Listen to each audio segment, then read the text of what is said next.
Welcome back, everyone, to the Hearthstone World Championship. My name is Sottle, joined for this one by Edelweiss, and it is that bittersweet moment of the day where we are going to begin saying goodbye to some of the players who have put in an awful lot of work to get to this point, and can come a little bit too quickly for some of these players, Edelweiss, as they could be about to see a player go 0-2. Yeah, and I think of note is these two players are two of our previous champions. So, not only are we losing someone who has done a ton of grinding, put so much work into qualifying this year, but we only have 3 seasonal champions so far, and here with them facing off against each other, someone's not going to make day 2. And I think probably between you and I, we're sort of favoring Gyu in terms of moving on. I think so, yeah. Certainly the lineup did not look that powerful in the opening series. I kind of bigged it up. I know you've been a fan of it, or are a fan of it as well. But I think this is where it can start to come into its own. Levik, for example, has Plague Death Knight in his lineup, which I think is a deck that Gyu's lineup is almost specifically designed to hate out of the format. I think Gyu's come into this and said, well, if anyone is going to be silly enough to bring Plague DK to this tournament, I'm going to teach them a lesson and just put minions on the board and see how we go from there. But you can see how these players got here in the end. Rekvam, who we just saw yelling something which was not fit to be repeated on broadcast into the camera as he booked his spot going through. His initial game was against Gyu, where perhaps the lineups weren't quite what Gyu was aiming for, but in fact it was Rekvam who I received a bit of intel saying that he wasn't particularly happy with how these lineups had panned out against each other in the opening game.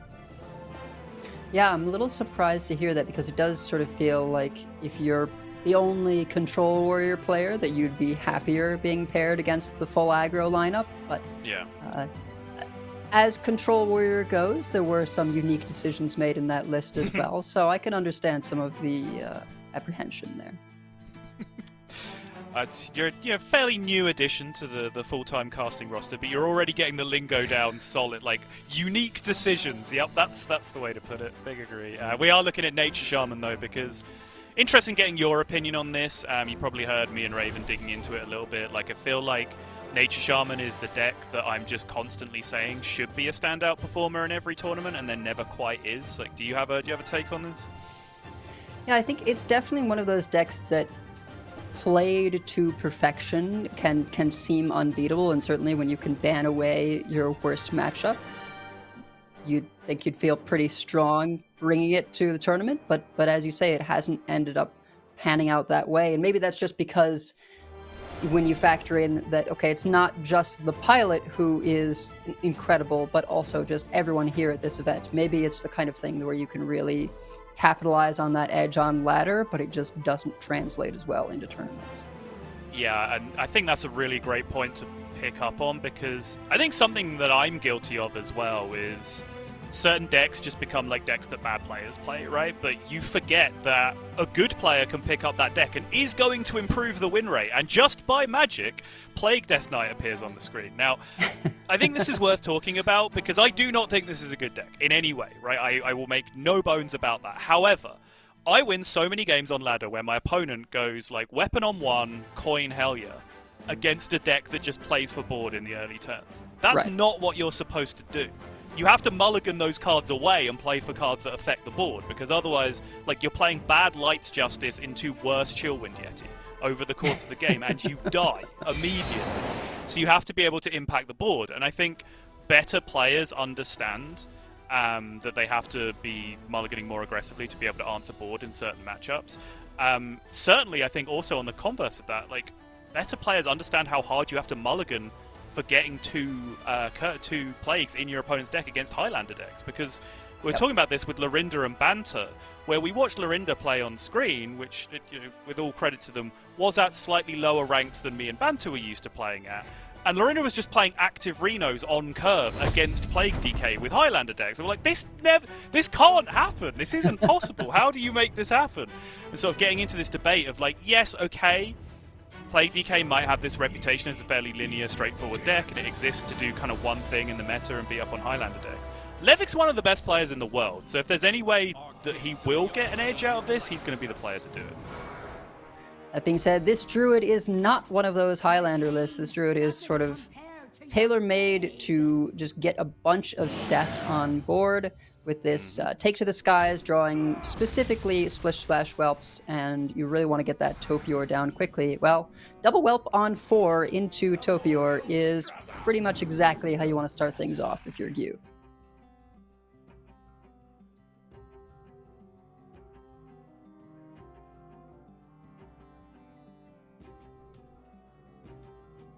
So probably Plague Strike or Dark Transformation, just better tempo cards, which I think what Levik has to go for here. Like, Levik has to try and pressure the Druid through the early turns, even though his deck isn't fantastic at doing so. But you can see, like, this is kind of that curve. Like, Hellier is the best card in the deck in a lot of situations, but remains to be seen how much of an impact those Plagues will have on this game in particular when this Druid is about to make a disgusting board fairly rapidly the way this game is going so far. Yeah, I mean, the blood ones could make a difference at some point, but typically you're killing them all at once with this Druid deck. So I think Frost is sort of the always relevant Plague that you really like your opponent to hit, just because it messes up their turns.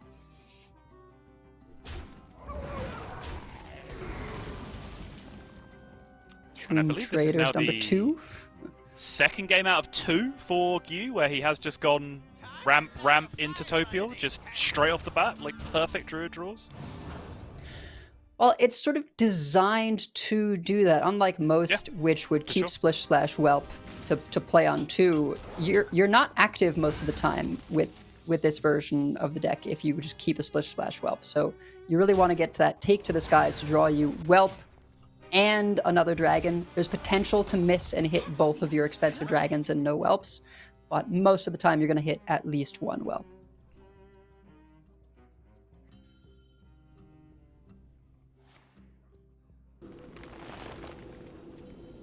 And watching Wrath get played just gives me good vibes, you know? I don't know why, it that hits me right in the nostalgia for some reason. The fact that Wrath still exists and gets played in Hearthstone, I don't know. 2-mana Mortal Coil, honestly, embarrassing. And this is one of the... Ooh, those are not the nature spells that Gyu typically wants to see. But I was going to say this is one of the few lists, I feel like, for Druid that most of the time goes for the get to nature spells rather than discount, because you just want more things to give you Whelps. Yeah. But Whirlpool's not going to do that. We've seen various things where it's like discounting like drum circle pieces like that, like getting quicker pop-off turns, even just discounting ramp, and then Fire Druid as well, where you have it to change the dynamic of odd cards to even or even cards to odd, depending on what you need on any given turn. So used as the discount much more frequently, I would say, at high-level Hearthstone, so you're absolutely right.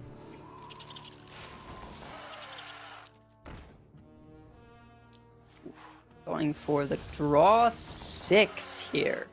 Really looking to juice up, and I think in particular find our Soul of the Forest. And this is what I mean, right? Like, just no... Like, use like, yeah, okay, I'm just going to hit a bunch of Plagues, but you just don't care. They just don't really have a relevant impact on the game, right? Outside of Highlander decks in the metagame. Like, generally, the decks that exist at this level are doing such powerful things that, you know, little ticks of 2 damage every now and again just really don't make a big difference. Right. Crucially, no Frost, right? So we are still able to play this Soul of the Forest. I think Levik is feeling a little unlucky at hitting no Frost there. But the armor was probably a nod. Picking up those beetles was probably a nod to the fact that, oh, I'm about to draw a bunch of Plagues. Let's make sure we don't accidentally die. But also, I believe, like, even if a Frost was hit, we've summoned so many dragons from the Topior that probably the Fi could just clear that anyway, right? With very little downside. So I think Gyu was in a relatively good position there. Of course, it's dependent. Like, hitting Fi and the Soul of the Forest here was, like, definitely best case scenario, I think, for Gyu in terms of what he wanted to do this time. Absolutely. And there is an active Sylvanas here, which is perhaps looking a little bit juicier than the Tomb Trader, just because Soul of the Forest means you're not actually getting rid of the board.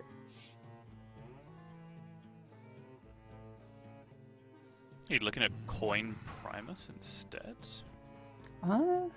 Or perhaps coin hero power, you steal the big taunt. Oh. It's going to munch it. Yeah, I suppose so.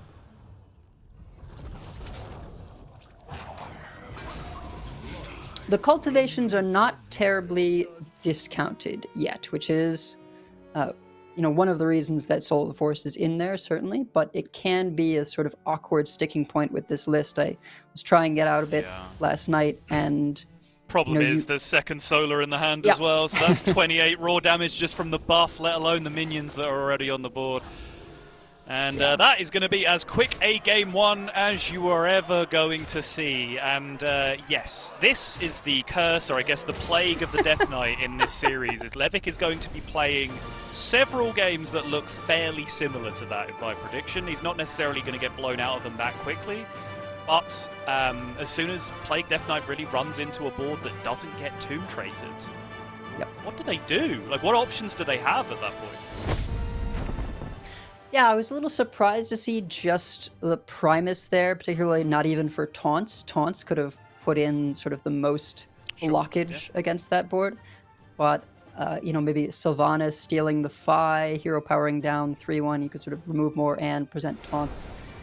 Just gaining a bit of life is not really doing enough in that matchup because they do sort of just kill you all at once. And I think this Plague DK is really going to struggle throughout the matchup. Here you see it again, just colossal amounts of damage going through, well over the 38 needed.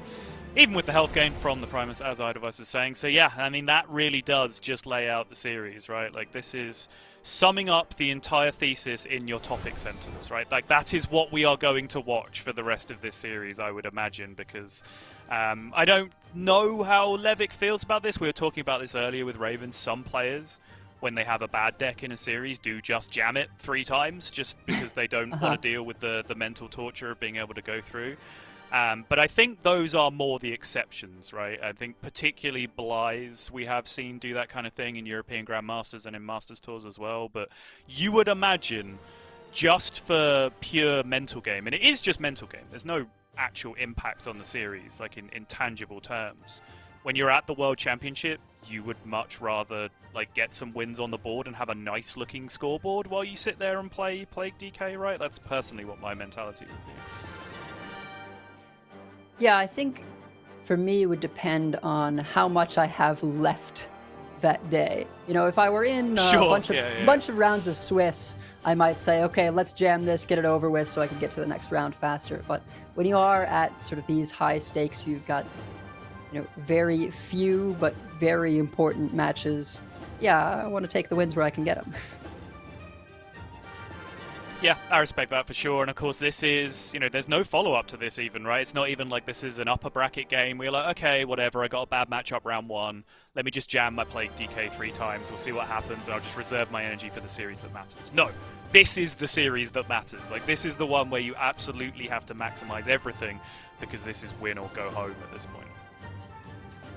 It is crazy that we are sat watching that between 2 Masters Tour winners. Like, I made this point at the start of the show that, I don't think you could necessarily call this the weaker of the 2 groups because it's got the 2 Masters Tour winners in it versus 1 in Pocket Training Group B.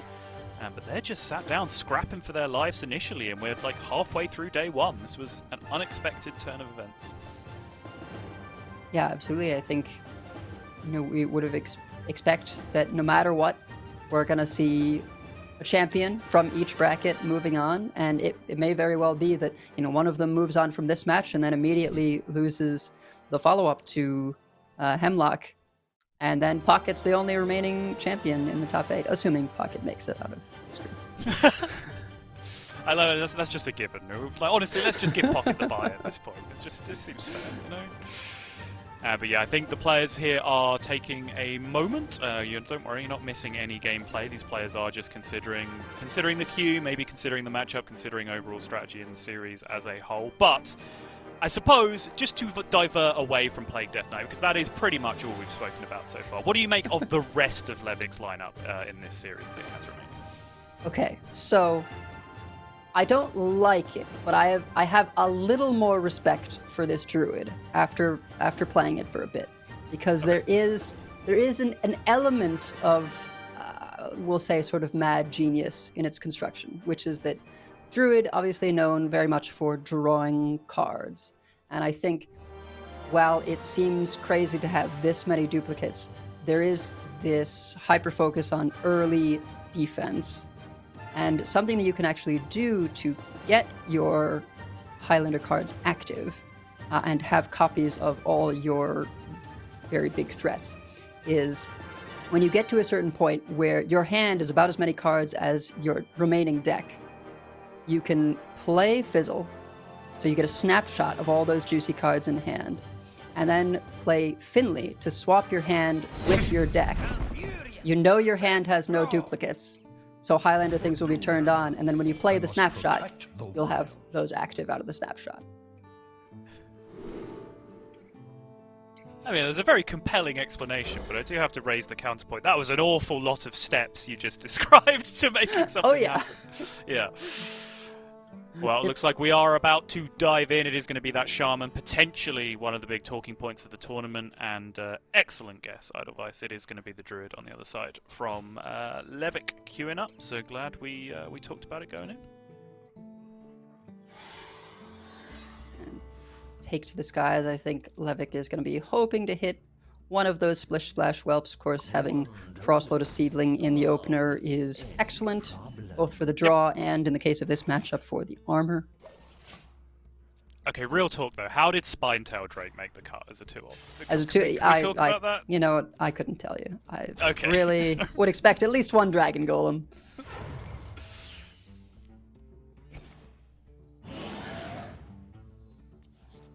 Nice. Just going to double ramp the Whelp right now. Sure. Yeah, sure, I like it. Curves into 4. Yeah, don't see why not. If you top deck another dragon, you can play double 4s. I think you likely will anyway, right? Regardless of the activation or not. Sure. Yeah, don't need the 5 damage. That's perfect, though. Yep. Sorry, we should take this as a given. It's a Highlander deck with like 7 2-ofs in it. More than, hang on, how many are there? There's 10? There's 10 2-ofs There's in 10 this deck. 2-ofs. Okay. So of course you're going to draw perfectly when you build your deck like that, right? Like that is just a given. That's how Hearthstone works. We all know. Yes, at this point, there's the Cactus card remaining. There's Whittlebloom Seedsman still. It's quite a few to look out for. Mm-hmm.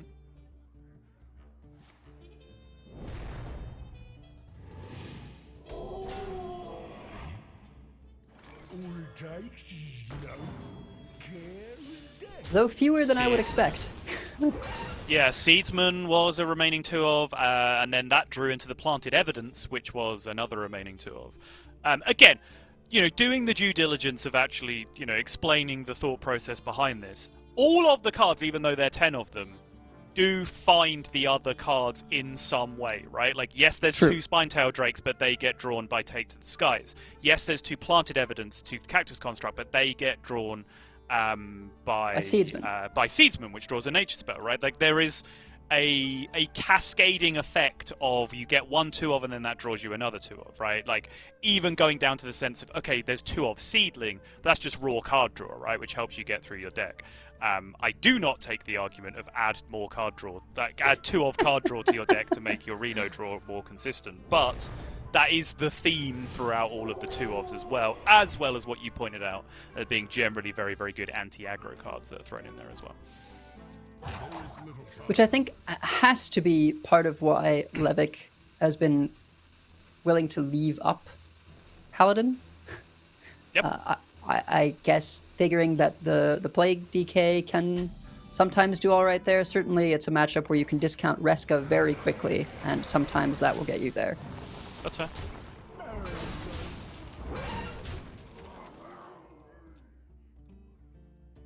But we'll have to see if this Reno is ever active in time to make the play that you were talking about, right? To just do it for the showdown effect. Right, yeah, it's definitely something that you do have to watch out for, particularly if it lines up. If your opponent actually signals, like if they play the flash, I think it's something that you do have to very, very seriously think about. Just limit them to that one board space, even if it has no real other impact on the game. Yeah, Levik got to get there first, for sure. And right now, Q has bigger problems to solve, because just a great deal of pressure coming at him right now.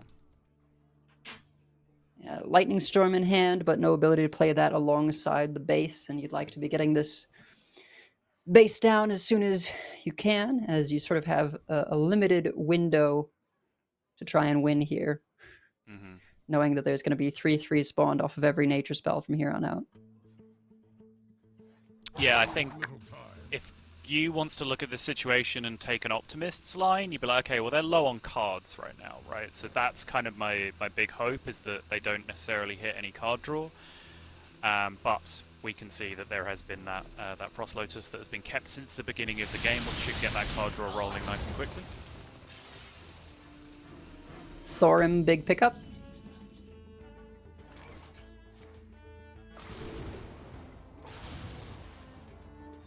Another planted evidence just to keep this pressure rolling in terms of the nature spells. Could go for the Miracle Growth. Yeah, big fan. And a Cactus Construct, maybe. Or the Drum Circle, so if anything sticks. You've seen a Lightning Storm played already. Drum Circle is not naturally in the deck, so it's not something that would necessarily be played around. Agreed, yeah.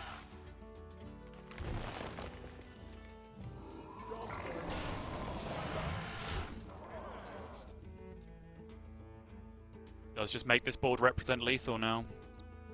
You know, your opponent is too overloaded to play Golganeth as well, which would be the best turn here to be able to prevent that lethal, just in a vacuum, even though you would be failing to draw the 3 cards off it, which is your primary goal with this deck most of the time.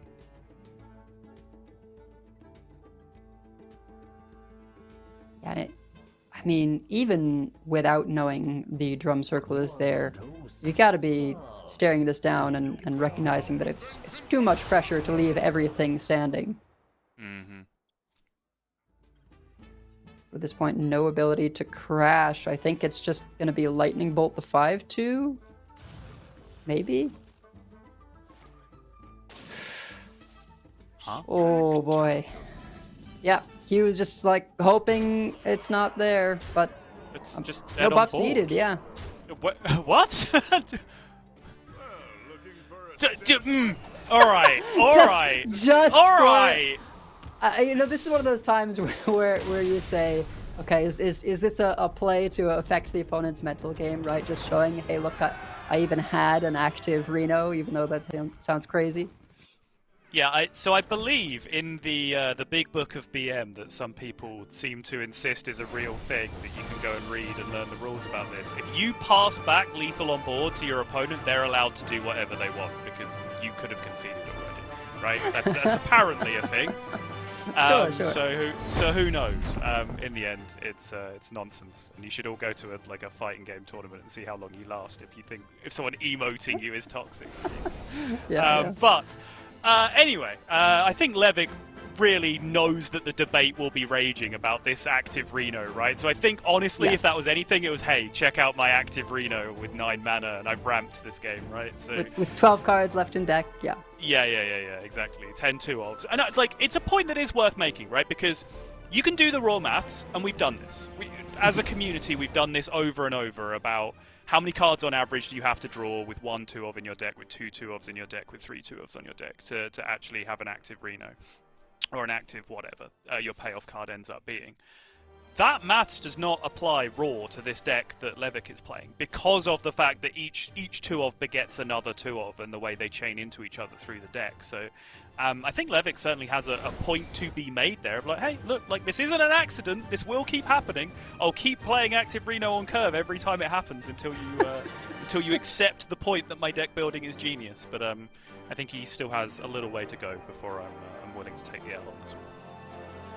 Well, and certainly a little ways to go in terms of having to get out of the lower side of this Group A. And it's not just the Druid that we have reservations about, right?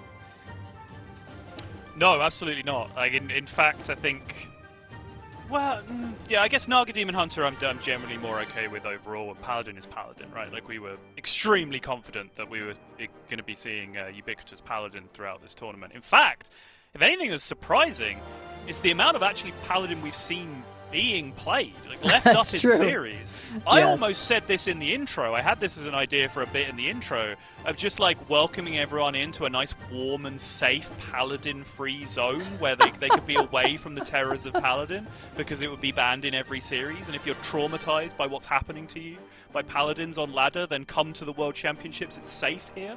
I'm really glad I didn't do that because that has not been the case at all. Because then immediately we have a match where a Countess just discovers combo kill. Yes. Yes. Stop me now. Very nicely executed, though, I will say. The decision to play 0 cards and burn a card after that Countess hit and then just go for the full board swing was very, very nicely done. And worth mentioning as well, that basically the Paladin passed the first 6 turns of the game in that game as well and ended up winning. So it was hardly a nuts draw. But meanwhile, here we go. Paladin against Plague DK. Well, we've got the Tomb Traders. We just need actually some plagues. Yes. And also not to have 50 mana's worth of cards in our opening hand. 49! We're making progress! You know, I think in the optimal scenarios, what I find about Plague DK is people get a little too hyper-focused on plagues as the win condition. And when I have played it and seen it played, a lot of times it is far more about having the plagues as activators, right? Because Tomb Trader is such a great tempo swing, and Chain Guardian is an incredible card both for swinging board and for pressure because it's challenging to clear with the Reborn. Agreed. 100% agree. That is a huge pickup off the top, at least just have something to spend some mana, and that is huge. It's not now the Tomb Traders aren't going to be active on curve. It's going to make the next turn or two just a tiny bit awkward, but if Levik went 1 or 2 more turns without finding an actual plague to shuffle into the deck, I think he would have been absolutely cooked here. Yeah, definitely. But if... Ooh, that's going to be a painful plague to shuffle in. So you got to do it. Softening up this board in preparation for the Tomb Trader that is almost certainly coming down next turn. Getting that second excavate. Draw it. Oh. Sorry, it's very cruel. I just want Plague DKs to suffer. Does that make me a bad person, even if it's at the World Championship? I guess it does. I mean, I think you're not the only player out there, but when it's between Plague DK and Paladin, you know... True, yeah, okay. There's no such thing as the lesser of 2 evils in this matchup.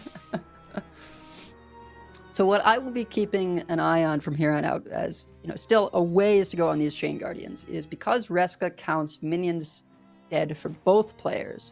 Being up against Paladin is one of the matchups where you can very quickly get it online because you count all of their minions dying towards that. So sometimes you're able to sort of hit a point where you've killed so many of their minions that even though you may not have had enough of your own dying normally, you are able to get a free, or at least close enough to free, Reska played and be able to make some big swings, especially if they've gone in on a Garden's Grace already.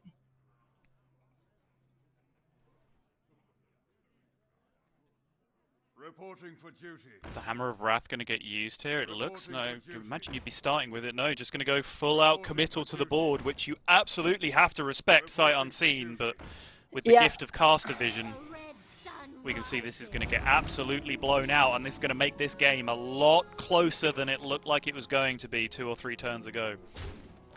There is still the coin Countess, and you've got a bit of leeway here as the Paladin. Yes, you're facing down 10 damage, but being able to go coin Countess into 3 invitations could just give us another one of those big swings.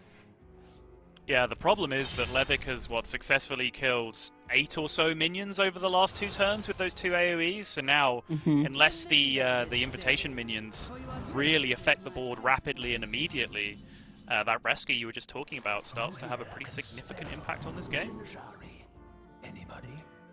It's true, but also, you know, if they just kill from hand like we saw before. Yes. Oh, yes. And, of course, Prismatic Beam is a factor here.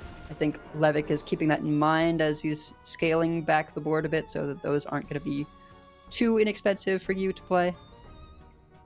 It's such a frustrating experience, right? Being like, okay, well, I have to play minions to pressure my opponent and not give them infinite time. But at the same time, every minion I play just makes their life better. Like, it's not really a nice scenario to be in. And not the greatest hits here, but you can take just one of the bigger ones and actually wait on the other invitations if you want to just play a keeper strength for the clear. Yeah, I don't mind that at all.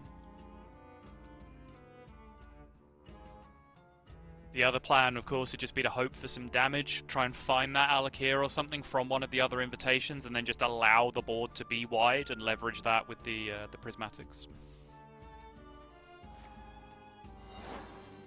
Oh, G-Lag. Okay.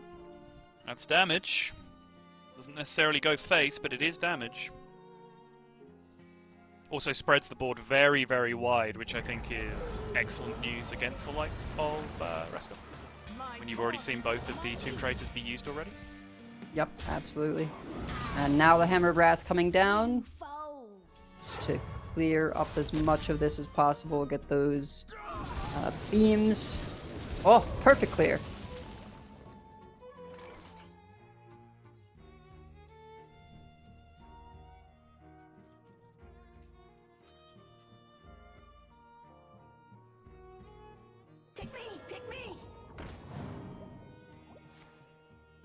Extra excavate here is a little dirty, meaning that skeleton crew can actually get a free rat. So here we get to see that Reska and then immediately reviving it.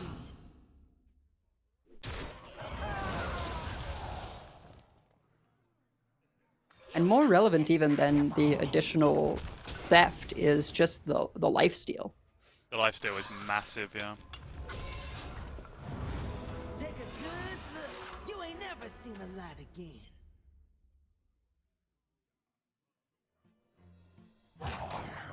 This is where double prismatic can really come into things, though. Nice and cheap now. Yep. Take a good look. You ain't never seen the light. And I wonder here whether Levik plays the mole or holds on to it. Yeah. We're through playing around. Mole and sit even. Okay. Wow. Okay. Sure.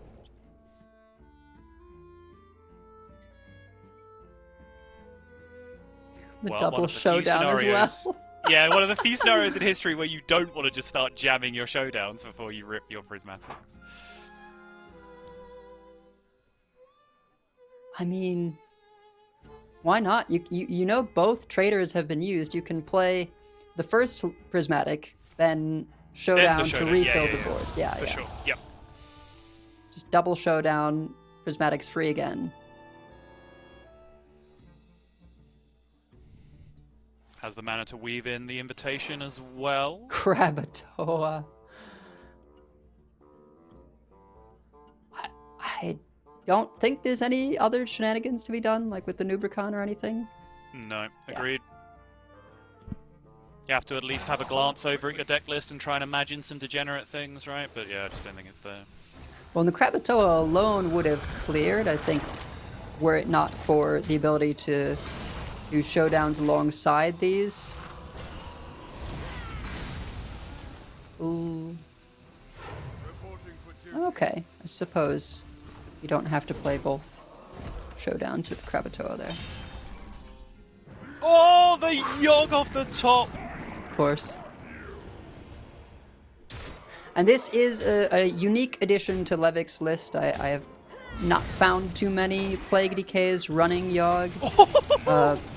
Quite the hit there for extra pressure.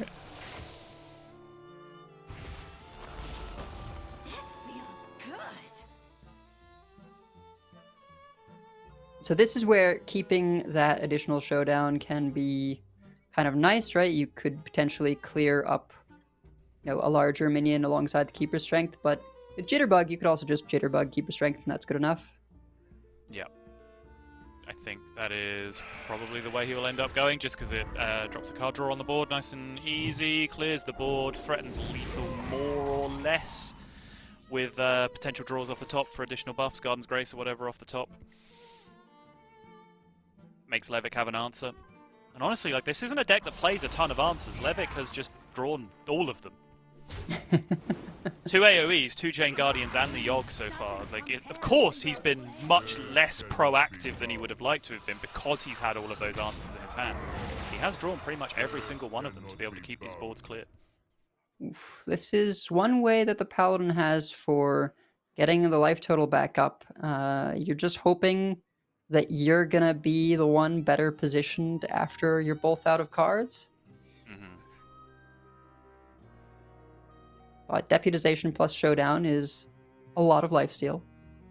Yes, it is. It also allows you to take the 8 potentially with your weapon if you need to and still feel relatively secure about that. Otherwise, I don't really see how that's happening. You don't need to, right? You can weapon the 3/2. You can weapon the 3/2, sure, yeah, no, you're absolutely right. My brain's just like, well, you can't weapon a 3/3, so obviously hit the 8 one instead.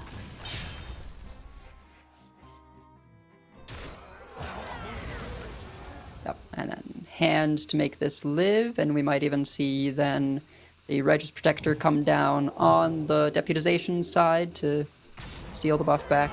Yep. Keeper Strength again, but no Garden's Graces whatsoever this game, and this is the difference between when we had Ord in the Court. Not that it would matter against an enemy that reshuffles your deck, but not being able to order into guaranteed all your threats, such as potential Amitus, right, for refill, means you are a little more susceptible to running out of cards. Wow, Levik itching Chain Guardian number 2. Oh, are you joking? Well, there's the card differential. It's just a matter of not dying to this board here, and the Excavates have restarted, so we're back on 1s. Perfect 1 pickup there. What little time.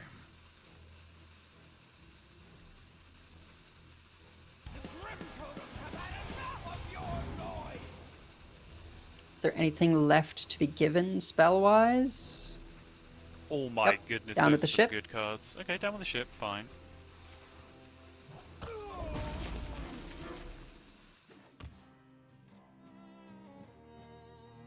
Yeah, saves the minion, because of course trading into the shield and shooting the shield would just heal you for extra, and then move the 4/1 down the chain, essentially, so you wouldn't actually take any additional power off the board by doing it that way. I mean, you just got to swing face, haven't you?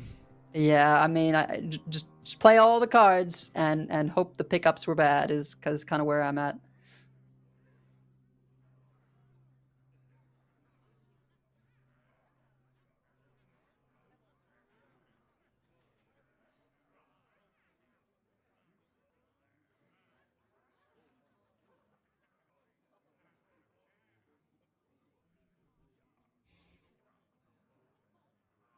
One of the nice things about Deputization Aura is it makes whatever you have pretty big to go alongside Keeper Strength.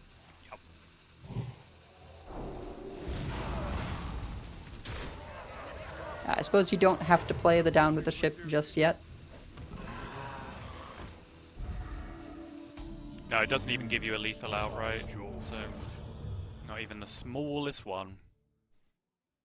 Might as well hold on to it for now. Has to be taunts, yeah. Both Keepers Strength seen and both beams.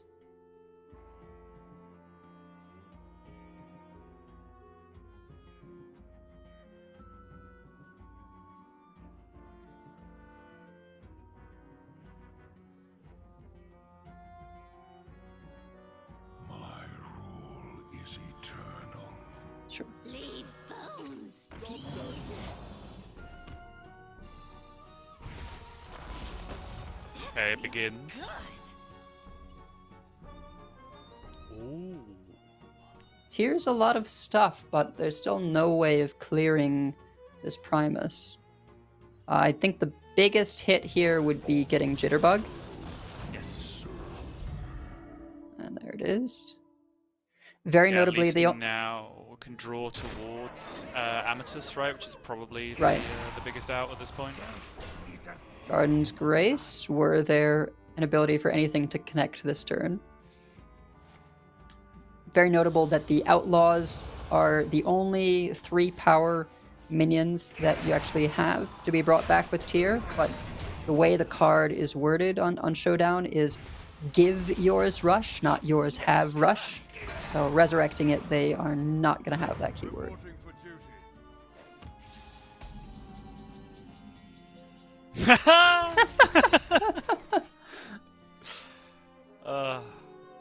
How many has you drawn? Like 3 so far this game? That is pretty good, but the mana tax makes things a bit awkward.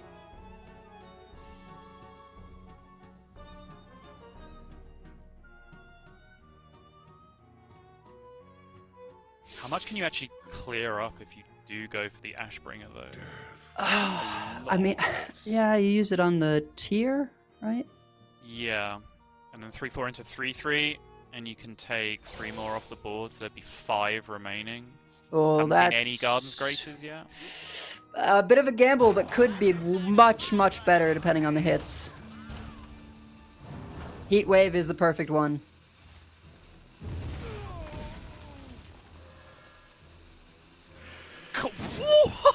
Gotta move fast. Yep, okay, that'll take care of the tier. That's a full clear. And you even get to equip the weapon and swing.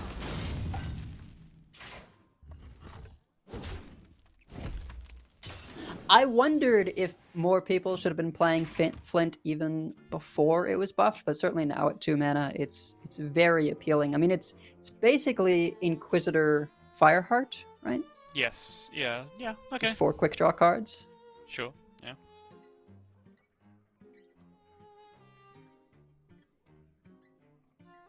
The poisonous minion is absolutely revolting here. That is one of the most disgusting things I've ever seen in my life. Yeah, makes the Amatus kind of lose all its effectiveness.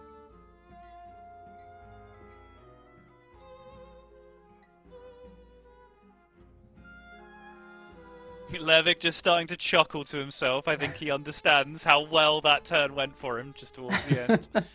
But I think, honestly, to give him credit, you know, you could have potentially gone with, like, Panic Sylvanas there or something like that, right? But then, okay, yes, like, remove the poisonous minion from the equation, which is making all of this a formality now. But I think Levik understands, 8 cards left remaining in deck from Gyu. He's just drawn a bunch of new cards on the previous turn. He knows that the Titan is still a problem that he may have to deal with over the course of this game. And by maintaining this Sylvanas in hand, he just has a very, very easy way to do that. Yeah, Q going for just the draw here, as he knows he's behind on cards.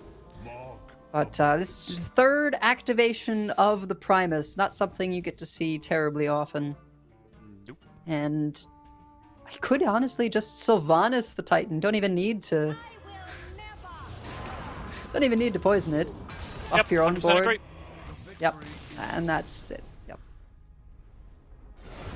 Levik head in hands, but he has got out of this one just by the skin of his teeth. An incredibly close game coming down to the wire. Both decks, I would say, somewhat suboptimal with their draws. Like we saw Levik sat with double Tomb Traitor, double Rush, and the Rexa in the opening hand. Just an infinite amount of mana in the opening hand, but then double Prismatic Beam 7-drop in Q's hand as well. Didn't really have the smoothest opening curve, although was at least able to play something on each of the opening turns.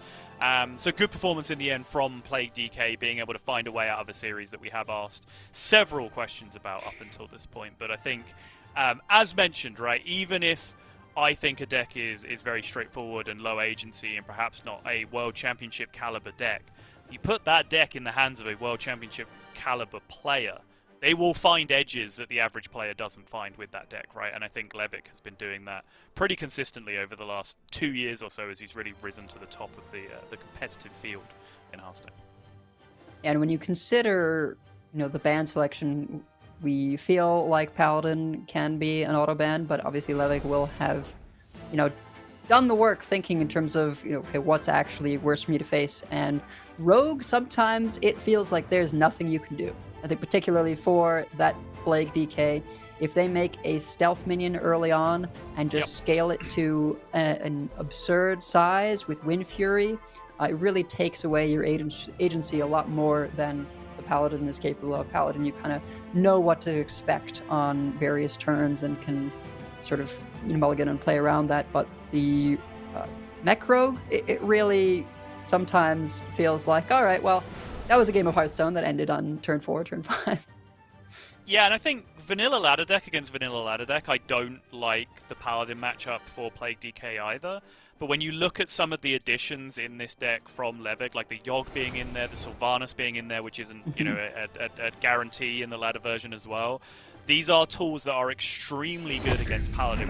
The Yogg, becomes easy to understand why that would be effective against Paladin, right? Because you get to the point, you want as many board clears as you possibly can. But I think the Sylvanas is just such a smart addition against Paladin, because if you play against the deck enough times, you notice these patterns where, you clear their board a couple of times, they clear your board a couple of times because they also have incredible AoE in their deck. But then eventually they're just resolving down to this point where they just have one 4/6 Divine Shield in play, or they just have the Titan in play, right? Like that one big individual minion. And it can create such a big swing, especially when things like Garden's Grace start coming into play later on as well with that, if you have that Sylvanas packed into your deck as well. So smart deck building, I think, from Levik, but that is in our past now, and we have a potential Game 3 for Levik to go up and eliminate you from the tournament, advance himself, and it is going to be on the Sharpshooter DK. What have you made of this so far? There has been quite a lot of it brought to the tournament, even after the nerfs. Yeah, I mean, the deck still feels really good. It's can come down to whether or not you hit your Sharpshooter, but there's a lot of draw in DK to make that happen. Doing things like picking up these Fierce Outriders early, can give you either a discount for your early game or give you a discount to go towards a later on Naga that you're going to be playing mid combo. Right. Sort of the best Naga, the one that discounts the rest of your cards. And I think was at first a little bit surprising to see just so much of it in people's lineups, but having played it a bit myself now and saying like, oh, you can sometimes just run away with the game and win turn 5, turn 6, makes a lot of sense to me. And here in lieu of a Naga, Levik just goes for as big a board as possible, forcing you to have some kind of response. Speaking of running away with the game, that is very much what Levik is trying to do here. You just drops the Turn the Tides, sure, just able to clear up pretty effectively, take care of the 3/3 with the face, preserve the minion in play. If he needs additional answers to this in future, he can just rip the Lightning Reflexes, look for a Storm or an Altered Chord, something along those lines, even another Turn the Tides, if the board gets rebuilt. But it looks like the board is not getting rebuilt. Yeah, and this is one of those games where it's looking like potentially, okay, you made the best with what you had, but if you don't draw Sharpshooter Naga or the Sigil soon, I mean, that's just it, right? You can't just Hero Power pass for a few turns in a row and expect things to be okay. Yeah, absolutely.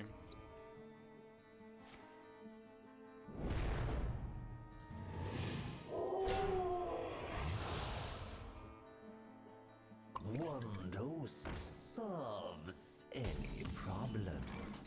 One dose. It's not it, but at least gives him 1 mana card draw in hand. If it dies, which it will over the next turn. There's Oasis Outlaws you can hit as well in the deck to perhaps just discover you the Sharpshooter that you need, even if you won't get the discount for it, of course. But time running out. Big time now for Levik to find one of those crucial draws. I think actually he may have. I know Levik's actually at least played one of those. I don't know if he's maybe played both of the Oasis Outlaws. Oh, was it 2? Okay, I saw that 1 got played. I wasn't sure if it was 2. There's okay, the there is sigil. sigil of Okay. time. And I think it's very important to note that Levik could have been using, Dispose to clear earlier, either to keep the the Visage Slither Spear alive or just to clear off one of the taunts, but having to shuffle a card that is not one of the cards you desperately need is not something you want to be doing. So even though it's just slight differences in probability, holding on to those Dispose of Evidence to give himself the best odds of finding the very specific cards that he needs. Really? Starting with schooling, okay. Personally, I wanted to start with lightning reflexes and look for 5/4 rushes this turn as a matter of priority, and then if you don't hit that, you can then go for the fish. Sure. Oh, I think that changes things, right? Yeah, I mean, 1 extra fish or double lightning reflexes for 0 mana next turn. I know what side of that argument I'm coming down on. It's not a lot of damage you need to find, right?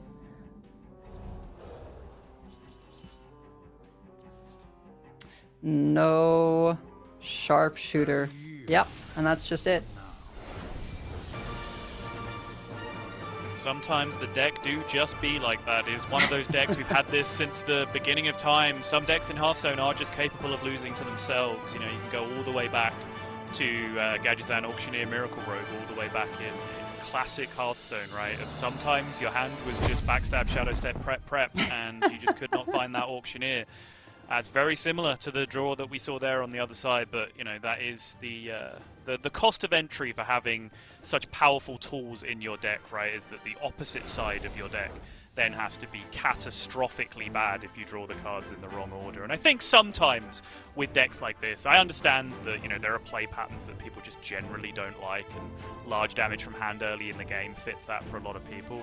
But I think people do kind of fail to appreciate sometimes that that one game where you lost to this deck on turn 5, the player you lost to then queued up 2 more games, and they were exactly like this from Levik right afterwards. Right. Like there is a reason why decks like this are technically balanced, even if you sometimes get the frustrating end of the stick and playing against it. And hopefully now Levik will feel like he's got that bad game out of his system, because now he has to go up against Paladin on the other side. But boy, when you can put Divine Shields, Divine Shield taunts, huge stat buffs in play, plentiful AoE, so even if you do find your sharpshooter, it can get dealt with by the Paladin as well. This is a potentially rough matchup, I think, for Levik. Yeah, and this is one of those where I think you are interested in anything you can do to make those very early big boards, just so you can do value trades with your 1/3 as leverage the hero power as much as possible, and then just do enough damage that before they get too many stats, you can do your sharpshooter pop-off turn. So keeping Slither Spear, having the Wayward Sage on the far left here, just trying to get a lot of early stats here. And Boogie down for Gyu, but no turn 1s. Ooh, okay, this is a wonderful opening from Levik in terms of just very, very strong early tempo. Gets a discounted Naga to go along here. School Teacher for 3 is fantastic. Some wonderful hits that you can get off that. Levik will be feeling a lot better than he did about 30 seconds ago, I can tell you that much. Yep, we do see Coin Boogie down for Gyu, but on the other side, Levik can Predation, and then Wayward Sage, and then if he so chooses, also play that School Teacher, which will get another discount. Yes. So if Gyu were to stick something on the board here, he would need double Divine Shield to come off this. Mm-hmm. Which he does not. Interesting. Taking the draw, I imagine.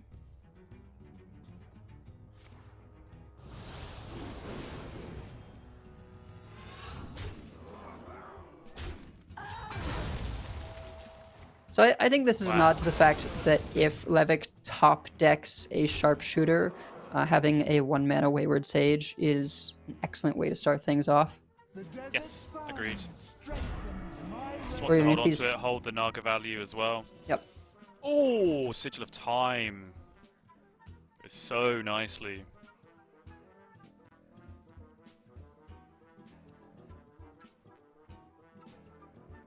The tightrope that has to be walked here is like how much damage can Levik push without Q feeling the need to show down Deputization Aura. Because as soon as that happens, it's very possible that Q will be able to sort of heal out of range of the damage that Levik is able to put forth. Yeah, and I think this is smart, honestly, from Levik, where he just says, okay, I hit Sigil of Time now. I can actually divert back to a more combo-based strategy. The Paladin hasn't run away with it with the early game. Like, the alternative to this is play my entire handful of small minions. But as we've discussed already, like, a lot of the time, that is just activating the good cards in the Paladin's hand when you go for that kind of board spread. So I actually really like this decision from Levik just to slow down for a turn. Reporting for duty. Yeah, not too much in the way of refill for Q, just a few 1/1s. They do all eat 2 damage on a sharpshooter turn, but once again, no sharpshooter. I think we're looking for any draw we can. No Spectral Sight either. Has to take Consolation Prize with the Crimson Sigil runner. Noggling for Mark. Doesn't hit damage or sharpshooter. Can't even play greedy partner this turn.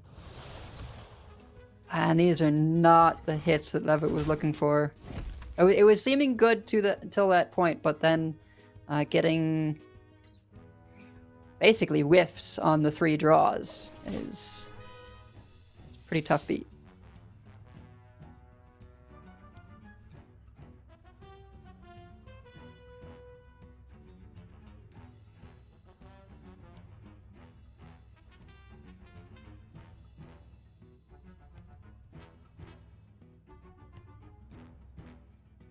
This is a very tough turn now with the addition of Keeper Strength.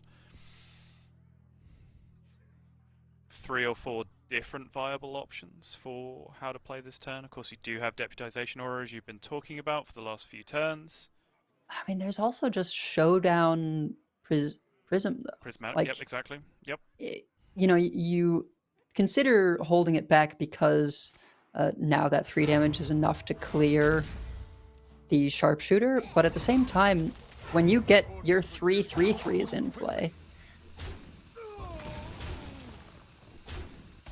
this here I think is just to discount the Garden's Grace so that we can go Deputization, Garden's Grace, and we'll see if not going for those extra stats is going to punish Gyu. I mean, Levik really has to just go for a lethal here immediately, otherwise Showdown plus Deputization Aura could do a ton of work, particularly if he plays a Vicious Slither Spear that actually gets attack up to 3, which can actually kill one of the bandits.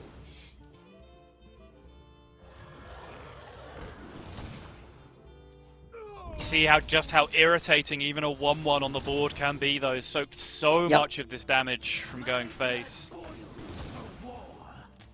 There is a second sharpshooter picked up, and actually, yeah, it's gonna have to be. It's gonna have to be a beam turn, but you also need the life.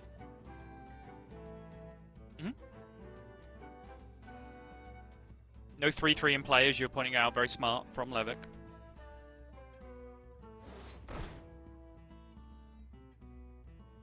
So Grace can come down, which I think is part of why that hammer was played last turn, is that it then allows you to gain the life back up after the sharpshooter turn, still play beam.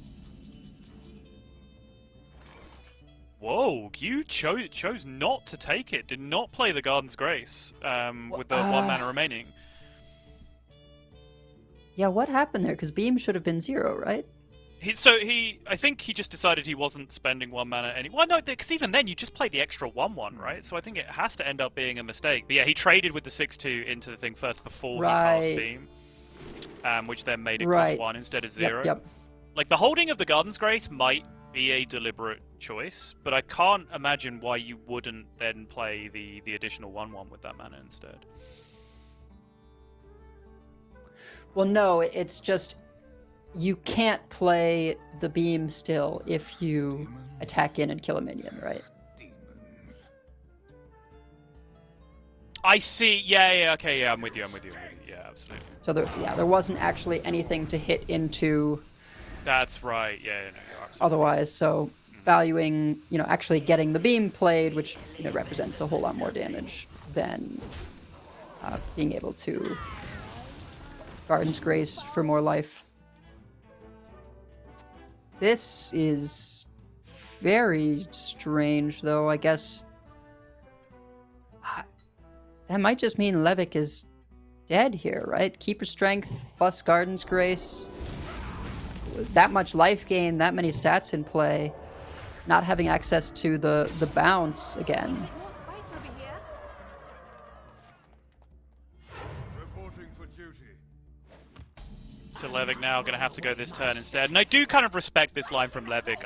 When you commented initially that he had the second sharpshooter in hand and we kind of moved on to something else, but I was going to point out that he'd used every cheap card in his hand on the previous turn, so his hand was just full of 2s and 3s at that point, which just doesn't really get you anywhere with a sharpshooter turn. So Levik tried to delay, tried to set up, got the coin in hand at least, trying to make something happen, but it's just that one extra turn that he had to wait has just ended up, I think, spelling disaster here. If it wasn't for that huge heal, then maybe we can talk about all these momentums that have suddenly just shown up, but Paladin, such a Swiss Army knife of a class, really has everything going for them. Anything that you want to be able to do that's powerful in Hearthstone, Paladin can do it. And that includes healing back to full. Short. I mean, that is not a bad effort, though, to be fair, is it? Like, that is No, take them all the it's way really down not. to 9 again. Disgusting. Yeah, I think had the minion been able to be cleared that turn, there's a very real possibility, denying that life, that Levik still just gets there. It was just a matter of no ability to get the full clear going into that last turn.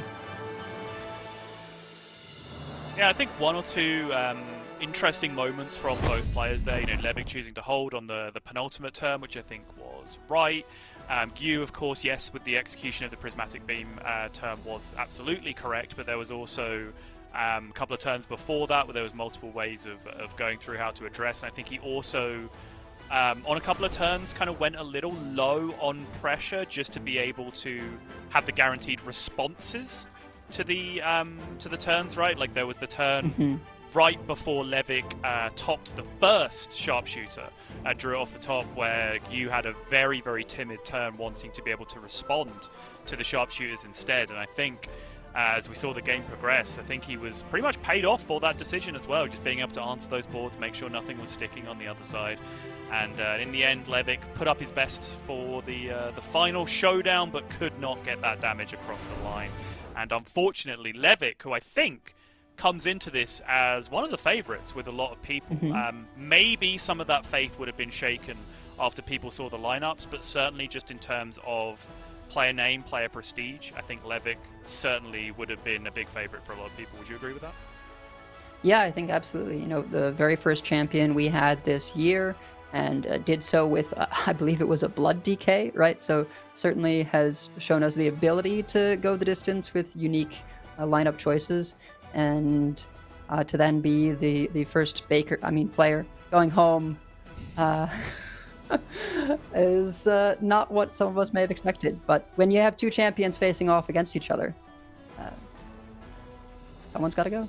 Yeah, I think either way that panned out, we'd be talking about very similar things, right? Because I put you right in that same bracket. But speaking of brackets, you can see Rekvam has had all the success. He is just so good, as he was eager to tell you, marching through in the upper bracket, making it through to tomorrow. And then Levik, unfortunately, is our 0-2 player from Group A. That remaining match, Hemlock and Gyu, we will be now holding that until tomorrow, I believe, and then moving on to Group B for the remainder of today, where a few players are entering proceedings out of ice, including, of course, Pocket Train, which I imagine a lot of people are waiting with bated breath to see Pocket entering the fray.